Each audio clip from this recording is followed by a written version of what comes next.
Established in 1968, the Asian Institute of Management is the pioneer of international management education. Since then, it has become the bastion of academicians, prominent business leaders and managers in Asia's emerging markets. With over 40,000 alumni, AIM offers top-notch business programs, molding business leaders who promote sustainable development and are professional, entrepreneurial, socially responsible. What's next for the Asian Institute of Management?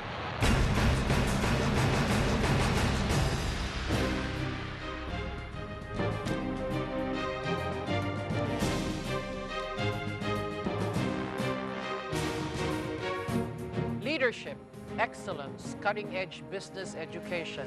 This is what the Asian Institute of Management is known for, giving back and paying it forward. Is an AIM education still relevant today? How can AIM alumni help the country meet economic challenges head-on? And amid a supposedly booming economy, how can business leaders help make the growth trickle down to the poorest of the poor? With us, Stephen DeCray, President of the Asian Institute of Management. Jesly Lapuz, member of the Asian Institute of Management Board of Trustees, former Education Secretary, and as well as a congressman for 3 terms. We also have Francis Estrada, Independent Director of various public companies and former President of the Asian Institute of Management, and Gregorio Atienza, Executive Managing Director of the Asian Institute of Management Alumni Relations Office. Thank you very much, gentlemen, for joining us. And we will begin. They might be wondering what all you guys are all about. So I'd like to ask a very simple question of you train business leaders in the Asian Institute of Management. I will begin with Greg. What is a business leader? Well, a business leader is someone like Francis here or Jing Lapus. They lead a group of people with, in an organization with objectives, in this case business or development, and they motivate that group of people to achieve that objective. These are the leaders. This is differentiated, Francis, from what a manager is all about. Absolutely. Yes. What is the difference? Well, the basic classical distinction is the manager does things well in terms of the specific functions, whereas the leader achieves the fundamental objective. So the dilemma, the role of the leader is to harness resources towards a fundamental objective, and that is sustainable and inclusive growth. Do you need to be a leader and a manager as well? Is there a person like that? Jesly? I think everything involves management. And for you to be an effective leader, to be able to lead your organization, you must be able to manage people and the publics that you serve. It's no longer maximizing profits that make business relevant. During this time and age, even MBA education has to address social responsibility, environment, and alliances with government. You've been in the academe for quite a while, Yes. sir.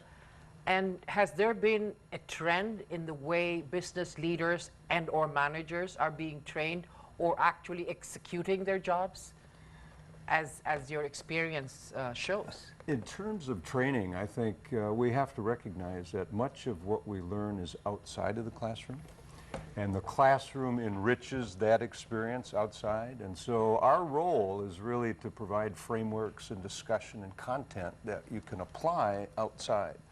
Much of the learning about leadership happens in the workforce. So we know this, and so we encourage internships, we bring in students who already have experience, and so we build on it. In fact, our training is enriching the experience they've had and will have. Enriching the experience they have and will have. You draw from their experiences, Yes. and you put it, from what I know, in a case Yes. format. Is Yes. this what distinguishes Well, not the all Asian Institute yeah. of Management? Having a Harvard founder, the foundation, which they piloted and promoted the case method in early days, and of course, you know, we inherited that, and that's a real strength of AIM as being a case school. One of the beauties of case method is it does give interaction among classmates, and it stays current because you're always writing new cases. So it's very market sensitive, and it helps develop the leadership skill, because just running through a case is vicarious learning of what we call protagonist in the case would be going through. In other words, the subject of the case is a leader. And so you experience by observing what they do and what they should do through the case method. Okay. You, Greg, were in AIM during what years? I graduated 1983. 1983, so Yes. it's quite recent. And Francis? 71 to 73. So you were one of the first. Among the earliest. We were, Jane and I were old classmates. Okay. So from 83 to 71 to 72, and Jeslie, the same period. We were classmates. Okay. Was there a shift in the way case methods were being discussed, or was there a different policy in how AIM was trying to position itself as a business school? In 83, that was during very difficult times. When we graduated, there was the Aquino assassination Yes. shortly thereafter. So I would suppose that the way we dealt with it using our case experience was different from the 70s era, which was at that time Martial law. First martial water law, storm. but the economy was booming in those early martial law years, so there was a different approach to it, but stemming from the same case experience, nonetheless very helpful. So we're still here. So the case method is still applicable regardless of whether it was drawn from a 70, 71 or an 83. There must be principles that are plucked from these case methods that can apply to 2013, Jeslie? Yes, like our class, our particular class, as freshmen, the writ of habeas corpus was suspended. And the second year, and then we started questioning, should we be here? And Asian Institute of Management building was like the Empire State Building. Greenbelt, what it is now, was full of, was a herd of cattle. Right? So relevance came into the picture. We got activists in our class and also the PMAers. So I think we were products of crisis periods. When we got out, it was political crisis. And then in 83, as executives, there was the wars, political and economic crisis. So that toughened us, I would think, as leaders. and Okay, I managers. draw the politics and say and ask you, sir, whether politics shapes the way the business visioning of a country is developed by the president and even by the group of industrialists or entrepreneurs. Businesses look for stability in governments. And so as they look around where to invest, they really want to make sure they can lower the risk. So when governance is in disarray, or there's debates or concern about a future of a country, it'll attract less investment. And I think we see that now in the Philippines. Because of the stability and the improvements, I guess, made in governance, we're seeing a lot of money coming in. And timing to re-energize a business school could never be better. So for us, yes, business is interested in the Philippines. They're interested in ASEAN. Keep in mind, we're not a Philippine institution, we're an Asian institution. And so while the politics of our host country is important in our operation, we're really looking at all of Asia. And there are many bright spots in Asia. Right now we're talking about VIP, Vietnam, Indonesia, and the Philippines. And I'm happy that we're talking that way. Yes. No longer BRIC. Right, BRIC Okay. is gone. BRIC Now is it's gone. VIP. Goodbye to them.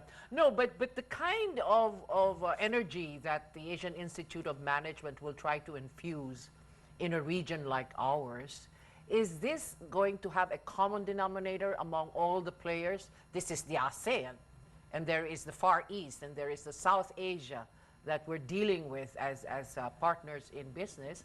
How do you come about training a group of people like Greg here, if he was still in school, or even your fresh batch of students now, in this growing, changing kind of an environment that you don't control? You don't have any control of, or do you?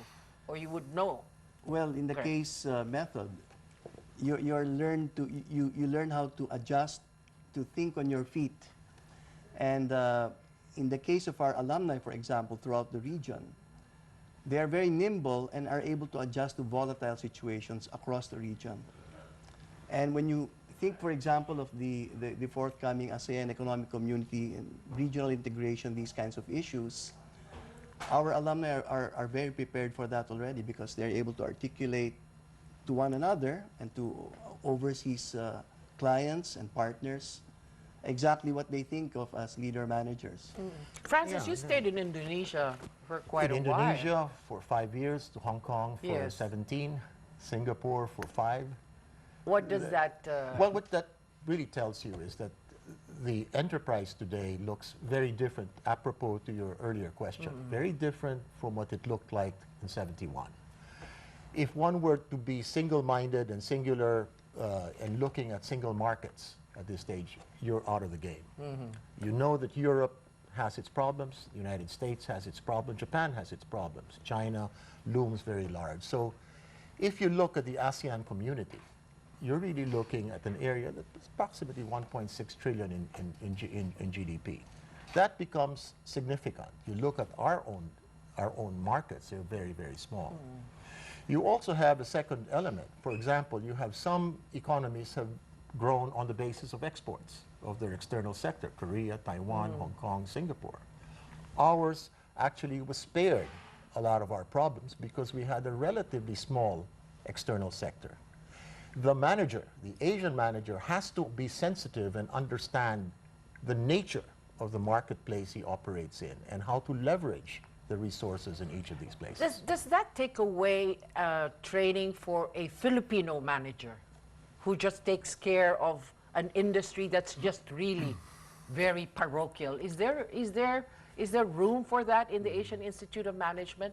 Training them in the provincial areas, making them good local officials. Is that part of a training in the Asian Institute of Management? Yes, in fact, AIM has been cited as an outstanding business school with a lot of emphasis on development. That makes it unique. That's why business and development. Yes. In fact, I was in the core faculty that set up the Masters in Development Management in 1989. So the students of that course are NGO leaders, political leaders, etc. So there may be 24 different, unlike during our time where there was only the MBA in 71. Now the relevance requires that AIM really caters to this. Okay, these have you leaders. developed a new game plan for the Asian Institute of Management, having come in just in August of 2012 and coming from Hong Kong? Well, I have been in Asia a long time, Yes. 16 years, and so I've been working in this region for all that time, and in a business school that had considerable success. I think building on what AIM already has, its strong alumni, its case method, its connection to business. One of the values of case method we haven't raised is classmates learn a lot from their fellow classmates. And so our effort in bringing people from across the region, and we have a huge campaign this year to do that for next, represent all of the important markets, in ASEAN in particular and beyond. Because the learning from classmates is as valuable as the learning from faculty. In fact, faculty learn from students every year. So this is how we stay current and market sensitive, is through our experienced students who come in. And what will be the niche now that you're pushing for a different kind of a... Our niche is already sort of general management leadership development. You know, we've established ourselves one of the early schools doing that. And what we now need to do is focus that on a region that we know best, which is ASEAN. And having ASEAN content, because of the market, you know, consolidating coming up and the activity in 2015 and beyond, you know, it is a region that we're a part of, and very few schools are looking at it. It has political issues to share, it's got economic issues, cultural, and our content needs to be relevant to ASEAN. Is the faculty a major component of this fresh approach, of its reinvigorated approach of getting more people to come to AIM? Yeah. Is a faculty the selling point of any business school? Faculty is certainly essential. You know, without a faculty, we don't exist. How good a faculty and yeah, are well, they? Yes? AIM is well known for their faculty. And we're well known for our applied faculty who understand business. We do some research, we do some applied research, but our connection to industry is one of our strengths, and that comes through the case method. So we can talk to business people.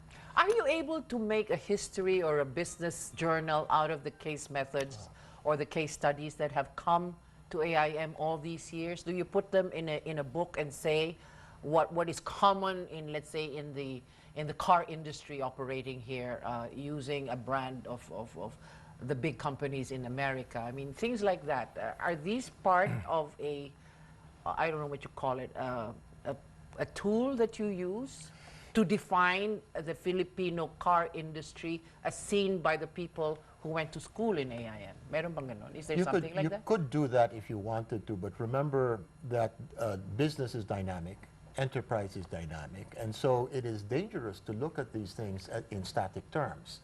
So the industry, the automobile industry, the economics and the dynamics of the automobile industry has changed completely. Hence, you see partnerships with China, partnerships with India, acquisitions by India, and etc. So, yes, if you wanted to do a business history of certain industries, you could do that. But that Is has that a different valuable to Of the course student who's is. coming on board? Certainly would be, but it is perspective. But you don't, you know, the business cases are supposed to distill human experience. Essentially, you distill in one case really a lifetime in the business, in a particular snapshot, and you permit different perspectives. So business solution, let's say somebody who went to AIM, finished his MBM or MBA and whatever, and gets to be hired by a multinational, will not be able to draw from the experiences that one has learned from the case, because you're saying that. That is the theory. The number of cases, and Steve can speak about this, the total number of cases the average MBA student looks at is enormous. Yeah. Because the whole idea is to replicate, rather than go through a sequential number of years. You replicate those experiences in that intensity with very different perspectives, the finance, the operations, the marketing perspective, and a holistic. And how do you enhance that? After getting out of AIM, how does one enhance one's approach to one's new job, having learned the case method and all of the experiences in AIM, and now confronted with a totally different Well, game, if you may call it? first of all, when we graduated from AIM, we thought we were Superman. And you were. And because What was the confidence? Where was the confidence coming from, Jeslie? just like Getting through the like program. reading 4 inches of materials per day, Yeah. like every professor, we were the guinea pigs, and the professors thought that they could hurt to us anything that they could think of. No? So we thought that we have experience through cases and zero-sum games, simulated business situations. Yeah. In my case, we thought we were general managers. As Steve said, we are trained to be general managers. So in my case, I moved from financial services, SGV, to Ramcar, which is a battery manufacturing company, and then to Triumph International, which was an international garment, largest garment company in the world, and then to banking, etc. You would think that, you know, what is this? Is this a butterfly moving around? But it was, I was proud to say that, you know. You wanted to learn more. We qualified. From selling batteries to bras. to later on in banking and then in politics. And now, I'm in... The confidence, does the confidence stay? Does the confidence stay out of in performance. spite or because of the changing environment? I'll Very answer that. quickly with you. The confidence stays because when you get used to the case method, okay, inside the case, it's like you're faced with 60, 65 other gladiators. That's where you see, I remember this case, this is something similar, Yes, and then you add on. and then you have Not that simple. 3 times a day, these cases, and almost 22 months in our time. And when you come out, you have that confidence that you can learn anything. So in our case, our batch, we graduated, and then the economy took a tailspin because of the Aquino assassination, then 1983. So everything just... And then there was the disruption of the thing called personal computer. yeah. And in today's world, for example, the marketing principles may be the same, but you now have the internet to contend with. So you have the confidence to adjust to the volatile situation. Francis. No, I think I will take I will take a slightly different spin. I think as in any evolution of a manager leader, over time the hubris, if you wish, that is often associated with the MBA graduate all over the world. Yes. You begin to also acknowledge and begin to understand your limitations, number one. You begin to acquire almost by force. The real world lets you acquire humility. And you begin to learn that the ability to sustain your edge has as much to do with your ability to continue to listen and to learn. Because if you don't, it isn't going to work. So, I mean, part of that, when you are in a case room competing with everybody else, in the beginning, the loudest voice tends to win. But after a while, you see the psychology of the class. At a certain point, if the same guy keeps talking, at some point, the class imposes its own discipline. Okay, if you sat in a room and you're all MBAs or MBMs from Harvard, from wherever, from UP, from LaSalle, from Ateneo, is there going to be a distinction? This guy is from AIM. I know because of how he engages the others in a discussion. Is there something like that that is emerging as you are now professionals and leaders and managers in your own fields? Is there somebody who says that tiga AIM yan eh? Meron bang ganon? Wala. Hard question. Do you get the drift of my... I understand Is there something what you're asking. distinctively Well, Harvard or Yale or Wharton or Kellogg's? Is there something like that? When you get a group of people in a company and you want to hire the best, and you get them from all of these business schools. This is my last question. Okay, let me try to be quick. You wrap it up and All right, tell us exactly what your distinction will be. Well, one thing I do have to say is recruiters, companies don't hire a business school, they hire a person. Yeah. And there's a range of people in all schools. Now, the higher quality candidates are attracted to the higher quality schools, and so as you go through the hierarchy, there are thousands of business schools out there. And of course, our goal is to be a leader in Asia. And we've been that, and we are that, and we want to continue to improve. And as you do that, you get a stronger student body. Now, one thing about the CASE method that's absolutely true is it does prepare people to be problem solvers, and they learn those skills to attack a problem. Leadership is about the future, so it's unknowable. There's no formula.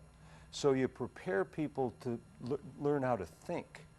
And you tell them at the beginning, we cannot teach leadership, but you can learn leadership.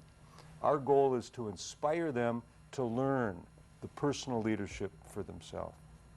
I think I'll end on that note. Thank you very much for joining us, and welcome to the Philippines. Delighted to be here. Jeslie, it's good to see you. Francis and Greg, maraming salamat. you. We'll pause for a break. Stay with us. You're watching Talkback. You'll meet more graduates from the Asian Institute of Management.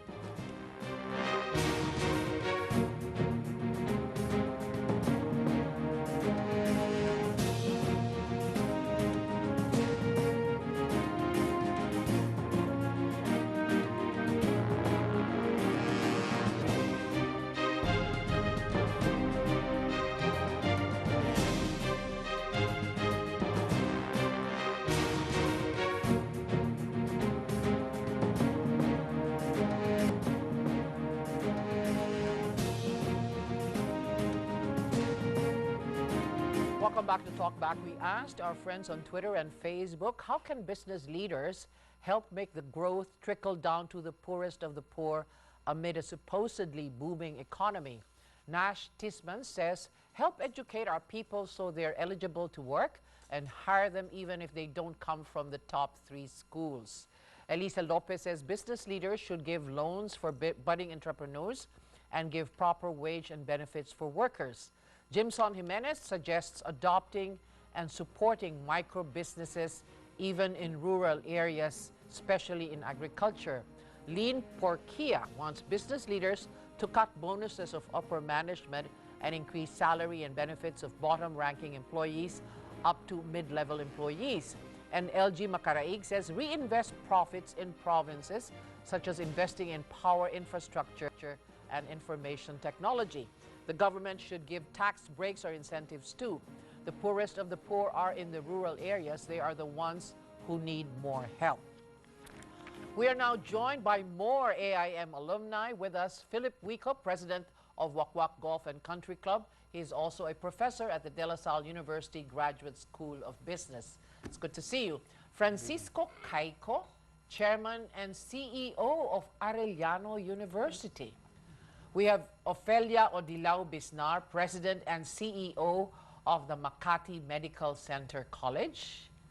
And Geraldine Go Bernardo, vice president of JADGC Holdings Incorporated. Thank you very much for joining us here in this very special episode of Talkback. So what did the AIM education give to you? You're all now either president, CEO, vice president. What was it for you, ma'am?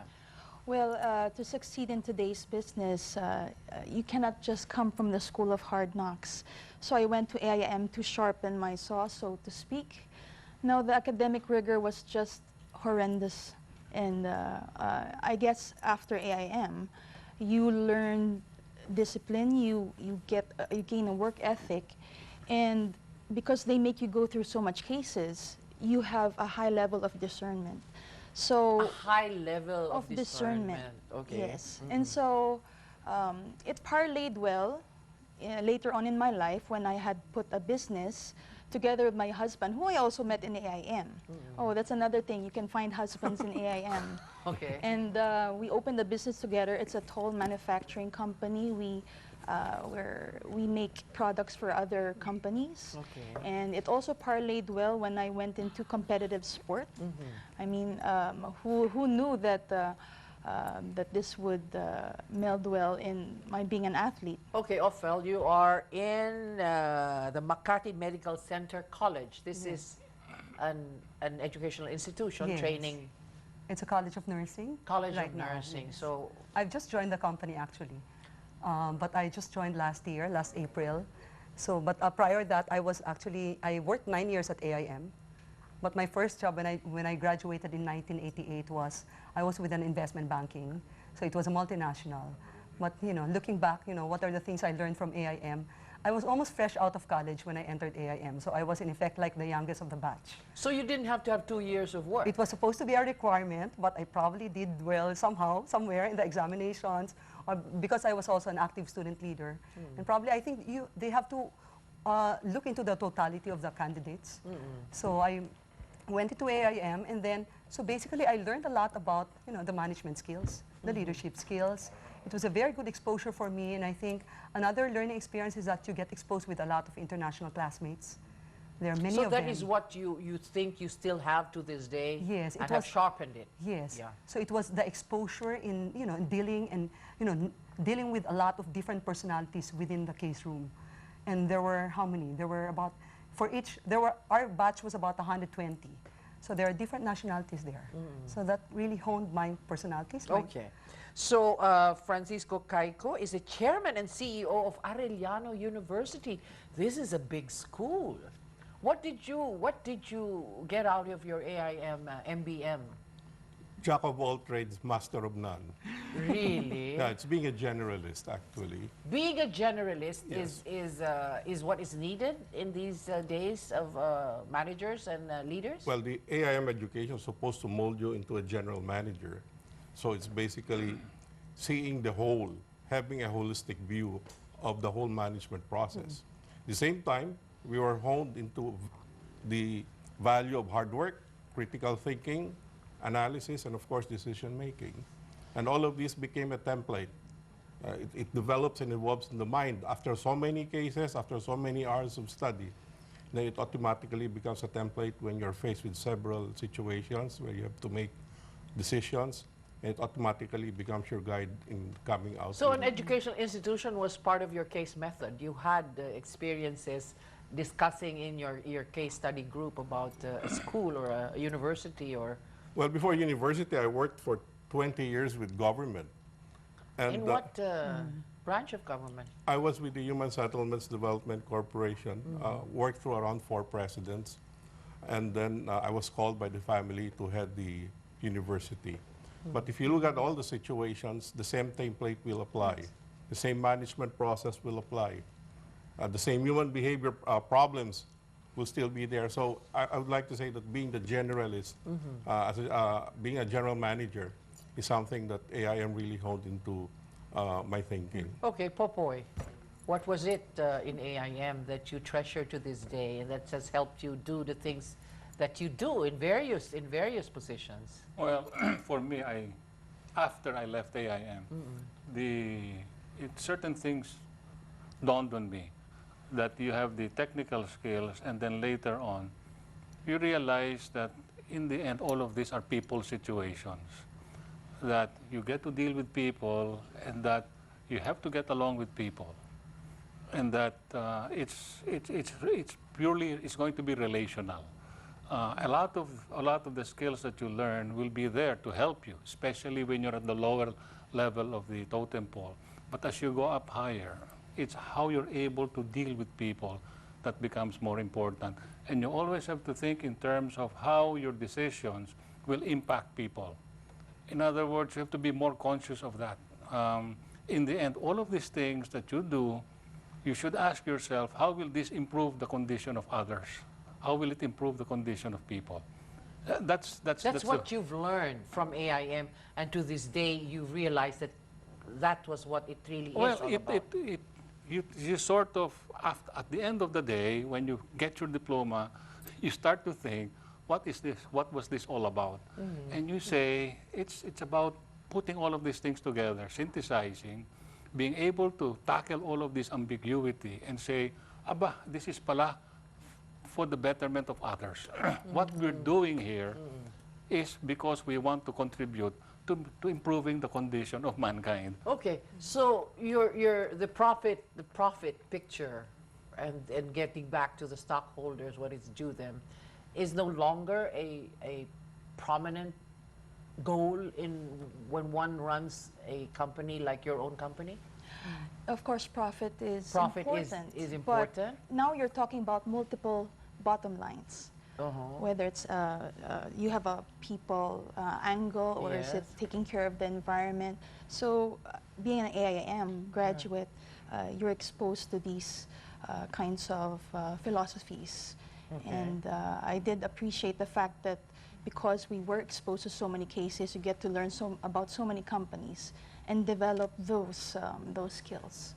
Okay, in an environment where it's difficult to really get a profit, a reasonable return on the investments of the company, like 5%, 10%, 12%, and it's just a break-even thing, where do you actually see giving what is due the employee, whether it's legislated or by law? What is the balance that you as a manager will need to strike?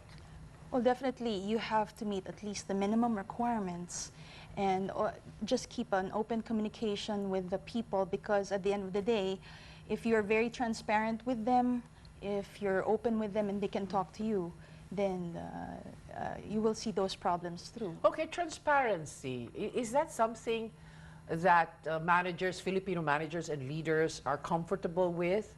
And are the employees now asking for that? I mean, disclose to us how much the management people, top management people are earning, etc. Is that something that is already happening in companies now in the Philippines, operating in the Philippines? Like Ophelia, would you now disclose to your staff how much money you're earning, what is your package, and disclose to the entire, if there is a union in your There are certain areas that you communicate to your people. I mean, but there are certain areas that are really kept confidential, especially, of course, salaries of the board of directors, even the top management are really confidential. But I'm also one person who's very transparent. I wanted to relate to them because I believe that a lot of the efforts and, of course, the initiatives of the organization is really coming from the people you work with. So you really have to communicate to them what has transpired, for example, in the board of directors. So a lot of it. But I guess as a manager, what is the most important message that you, as a president and CEO, must also always tell your people to be Well, able to project transparency and credibility with what you do? I tell them that the board of directors care for its people, and that we have one major objective, which is to be of service to our community, particularly to our constituents. And right now, of course, our constituents include the student body, which includes, of course, the internal clients, the faculty, and the staff, and of course, the parents. We are responsible to them because we have to take care of their children. I mean, in the college. So number one is basically the concern of the concern. management to our clients. Okay. In Arellano University, you have many publics here. The students, the faculty, the parents, the family, the government partners that you have. How does that work as far as your criteria for whether you are a good leader for Arellano University? Well, for one, management is by example. And if you want to lead, then you really have to set the example, and that will go down up to the lower level. And what is the best example that we business leaders or managers can show? Fairness. Fairness. You have to be very fair with your people. You have to, as you said, you have to be transparent with your people. We run our university like a family. Our university structure is like a family structure. And because of that, you need a lot of empathy. You have to feel what your people feel. You have to go down the line. You have to be hands-on. You have to be exposed to them. You have to experience a lot of things with them. You have to communicate with them, which I think is very important. So when you're ready to announce an increase in tuition and other fees, how do you manage that? Well, we have a consultation process with our faculty, even with the students. Before we increase any tuition fees, we consult with them, and then we come on with an agreement. And before we apply even for the tuition fee increase, we make sure that everybody's in agreement with the increase. Of course, Everybody meaning the student. the students, the publics that you have. Yes. And this is a very long process because it's consultative in nature. And it's part of what I said, the family culture that we have. And so far, we have been very successful. When you say family culture, define to me what a family culture in a business setting is. Well, How different is that from... it's the way you run your own family. Like you ask your children what they want. If you want to do something, you consult with them. You get their opinion, you get their views. And of course, like I said a while ago, fairness is very important, and they have to feel that. They have to know that. Popoy, you've gone from private to government and then back to private. Then back to government. Back to government. What is the difference insofar as being part of a government management team and a private management team, Well, in your experience? basically, and this is borne out by what? My more than 10 years of experience in government. Basically, you start out with really, trite as it may sound, corny as it may seem, start with a vision. What is it that you want to attain at the end? But in the final analysis, running a government agency and a private company are the same. It's the same. Why? You employ the same management functions of planning, organizing, directing, controlling, providing leadership. That's true both in government and private. Those are the cajon management functions. And you use and you also implement the same business functions of marketing, production, finance. Basically, it's the same. Yeah, but when it comes to audit... But the basic difference is that I'm going to that. In government, you have more constituencies. Marami kang boss.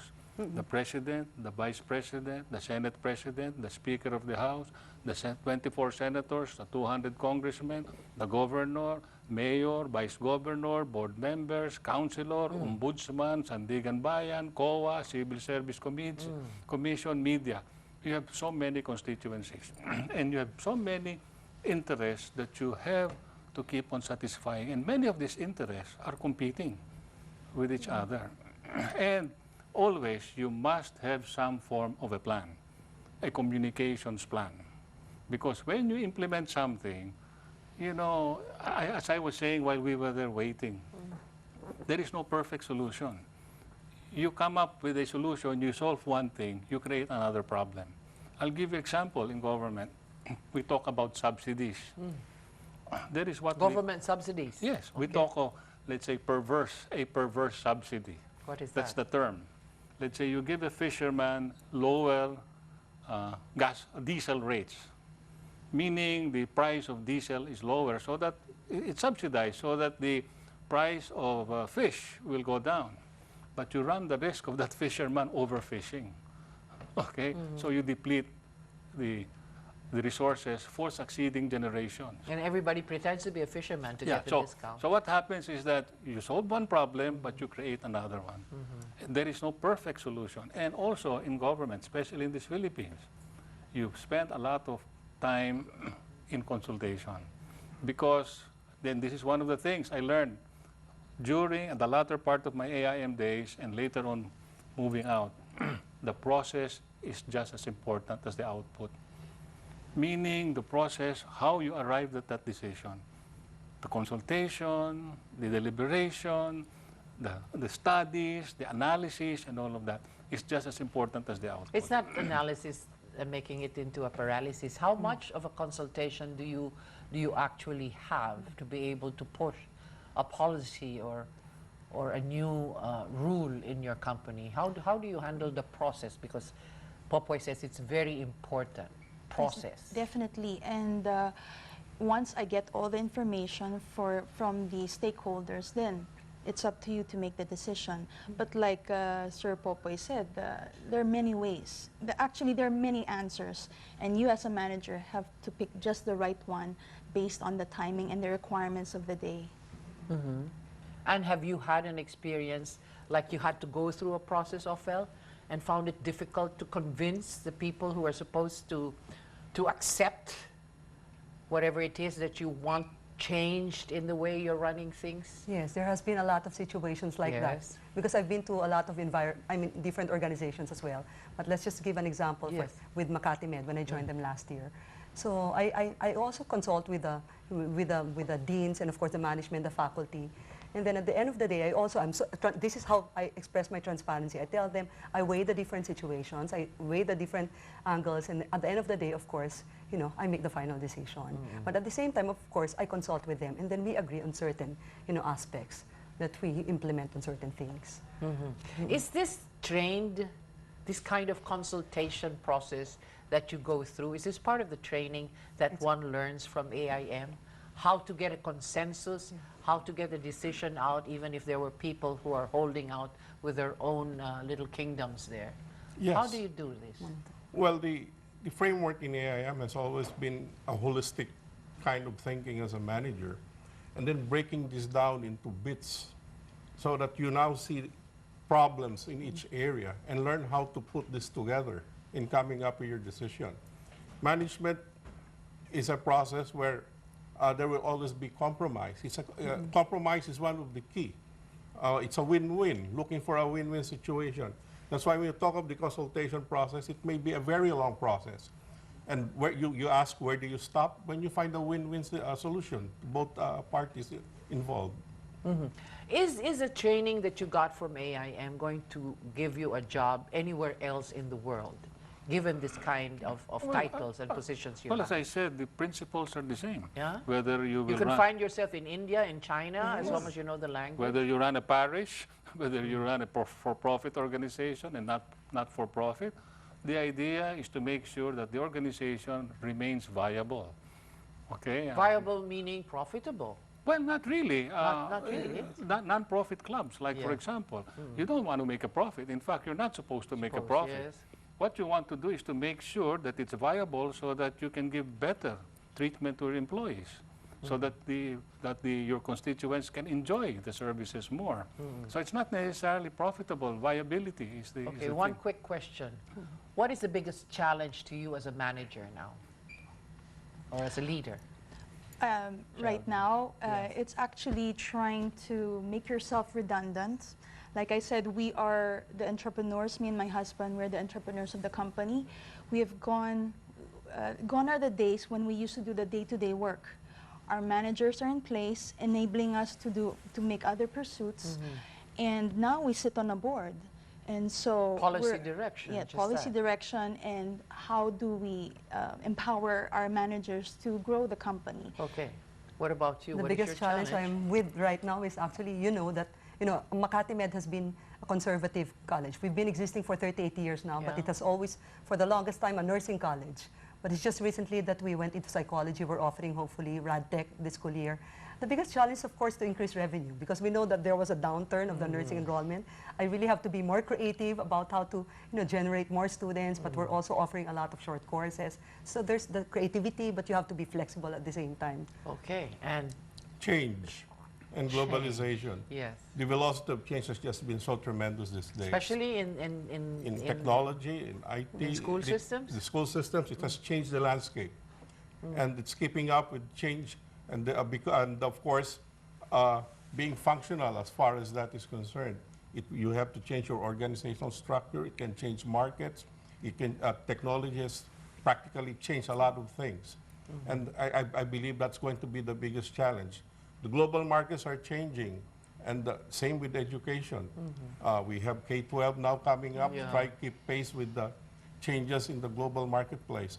And I think this is one of the biggest challenges we're going to face. And Popoy, are you still challenged at this point? Well, basically, the basic challenge for me is still to satisfy all of these competing interests, all of these things. In companies, you've got the stakeholders, you've got the employees, you've got government, you've got your suppliers. And I keep on saying, and you have to satisfy your own country. You don't even have to love your own country to do your best, because it's to your interest to do your best. You just have to do your best so that everything keeps moving. I will stop this program on that. You just have to keep doing your best so everything keeps moving. Okay, that's all the time we have. Thank you very much, Geraldine, Ophel, Francis, and Popoy. Thank you so much for the time you gave to us. That's all the time we have. Talk to us again next week on Talkback.